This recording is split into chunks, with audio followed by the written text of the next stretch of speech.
Throughout the whole month, I've been looking back at the Tomb Raider franchise in celebration of its 25th anniversary, and while I've looked at the greatest puzzles, levels and set pieces of all the games and raved about how much Tomb Raider 4 is my favourite in the series, there's a smaller aspect to the series that I feel needs extra examination, and that is the fact that every single player of the classic games was willing to freeze an elderly man, presumably to death. Some explanation is in order. Due to the original Tomb Raider games having a very particular control scheme that required some practice to get used to, Core Design helpfully provided a special training level. It was entirely optional, so veterans could skip past it, but it was a good place for newbies to start. That level was Lara's home, a short level set entirely within Lara Croft's fancy estate. It was a safe space to run around and get used to the controls without the risk of running into some traps. Sure, you could launch Lara off the stairs to her death or drown her in the pool, but you're not the kind of monster who'd go out of their way to do that, right? Right?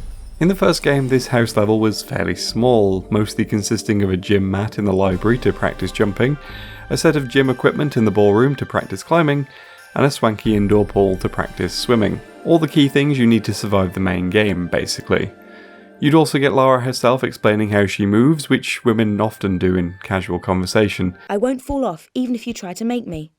Go on, try it. The manor returned in 2 and 3 and was replaced with an unskippable teenage Lara training level in Cambodia for Tomb Raider 4, an optional backstage storage area in Chronicles, and a specially designed opening level that Lara walks you through in Angel of Darkness. The manor would return with a new layout in Legend and Anniversary, then get burned down unceremoniously in Underworld. A second redesign was last seen in a special DLC episode for Rise of the Tomb Raider, but the iconic levels are the ones from the second and third games respectively. Because while they still taught you how to control Lara, now with an outdoor obstacle course as well as the indoor gym, they also added a ton of extra stuff to make the house truly become its own level. The game no longer kicked you out of her home when she was done teaching you, now you could explore, and your exploration was frequently rewarded. Secret treasure rooms and hidden challenges were abundant throughout both versions of the house. You could press a button in the second game's hedge maze and find a room full of gold and artifacts in Lara's basement. In the third game, a secret display room you had to sprint into in the lobby, and a quad bike course in what was once the hedge maze were your rewards. But these two games also added another element. This fellow. Nicknamed Jeeves originally by fans and later given the official name of Winston, this old family butler shuffled around the property, jangling a tea tray in a desperate attempt to get his employer to stop leaping about the place and please take afternoon tea like the proper lady that you're supposed to be. His efforts were admirable, but ultimately futile. There was another element that caught people's attention too. In the kitchen there was a button on the wall. Pressing it opened the door to the walk-in freezer. A walk-in freezer that served no purpose aside from being a little Easter egg to please those willing to search around. Pressing the button opened the door, pressing it again closed it. Fairly straightforward. So naturally these two elements got combined. Everywhere I've seen, players of these two games all have the same story. We all locked the butler in the freezer. It's a relatively simple task because Winston constantly follows Lara, tracking her with the relentless efficiency of a xenomorph.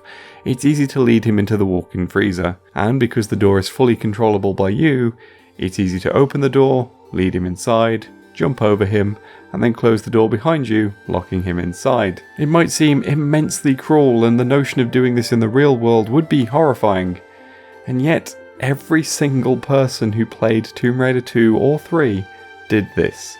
We saw the butler, we saw the freezer, and said, yeah, let's put him in it. We were never instructed to do this, and it didn't give any rewards or connect to any of the actual mini-puzzles hidden within the mansion, and yet we did it, unquestioningly.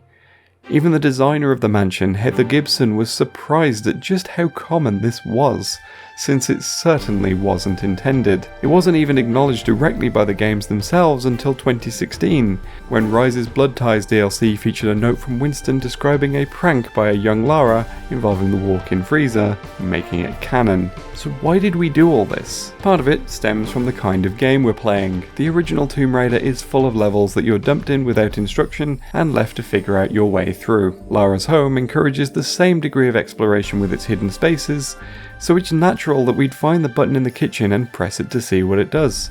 And once we saw that it was a toggle for the freezer door, it could lead to wondering why we were able to do that. After all, they put it in the game, it had to serve some purpose, right? Why program it in otherwise? But there was no purpose, it was just an Easter egg. But we needed to give it purpose. If every switch and every key in the main levels led to progression somewhere, this freezer had to do something and we would find a solution for it. And then we looked at the Butler and we found our solution for it. And there were reasons for this beyond that. Speaking from my own experience, I found him kind of annoying. He was a moving obstacle, and in a house full of time switches, the last thing you need to do is trip over an old man carrying a tea tray. The lobby door in Tomb Raider 3 was especially bad for this, as the timing was so tight, and if he casually wandered into the middle of the hall, you could kiss that attempt goodbye. There was no way to tell him to stop following you or to just hang out in the ballroom or something, so the only obvious solution is to cage him in the freezer. But then other players have expressed a degree of creepiness around him. I mean, I described his relentless tracking of Lara to be like a xenomorph earlier, so I get it. I never personally found him creepy, but it's not hard to see how someone always turning up around every corner and making strange grunting noises constantly could be a little bit off-putting. And if the game presents you with a way to put him out the way to stop creeping you out, of course you're going to take it. Seal the horror away, keep it encased in its prison of ice where it can harm us no more. And then there's the people who just did it because they could. Because they assumed something would happen with it. Something that Heather Gibson wished they'd realised, because then they actually would have done something with it. Like turning him into a block of ice and using that block to reach a higher section. You know, normal things to do with your family's devoted lifelong servant. Lara's Butler being put into the freezer is such a small thing in games that offers so much more, but it's a moment that became one of the most beloved in-jokes for years. It's a collective moment of cheekiness that we all indulged in just because we could. And moments like this are what make games so great, and we need more of them. Thank you all for watching, and I know this was a very short one, but I hope you enjoyed this brief celebration of a very simple moment that brought us all so much joy, despite it being a little bit terrible. If you enjoyed this, you might also enjoy these other videos in my month-long Tomb Raider celebration, and I'd recommend subscribing for more videos celebrating video games in general, such as these. I'd also love to give a big thank you to my patrons, whose names you can see here. Thanks again for watching, and I'll see you next week, where we're going to be looking at the potential future of the Tomb Raider franchise. I will see you then.